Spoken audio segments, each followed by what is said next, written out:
So I literally quantum leapt into a reality that I was having dreams of, and I realized that it was another version of me communicating with me, telling me that I could have a better life than I was living. And I know it was a quantum leap because my life changed so drastically in 3 months. The things that shifted, there was no amount of action or work that could have made it happen. And number two, one of the main characters in this version of reality for me was someone that I knew 17 years ago, and they used to have a tattoo.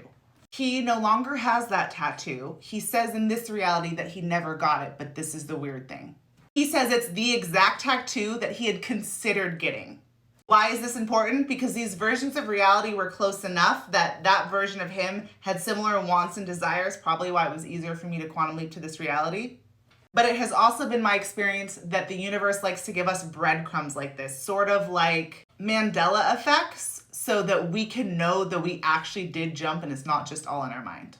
My biggest takeaways from quantum leaping are that you actually make the jump before reality actually shows up because reality has a lag time. And the important thing to do is when you know you've made a quantum leap is to continue acting like the version of you that lives in that reality until reality starts to show you what you believe to be true.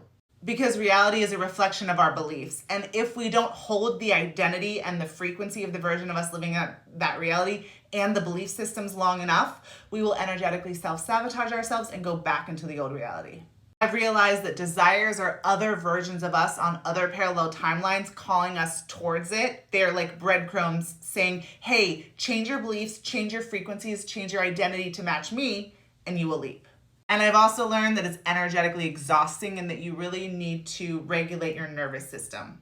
Like it's actually energetics. We actually go through these experiences with our body where I have felt it during leaps, during the two biggest leaps I ever made, where it was like I was super high in the new frequency and then I was trying to drag myself back into the old frequency and my body wasn't recalibrated to the energy and it kind of felt crazy, but now I know that that's just part of the process. Your desires are echoes from other timelines saying, hey, come join me over here. Remember, this timeline is optional. Much love.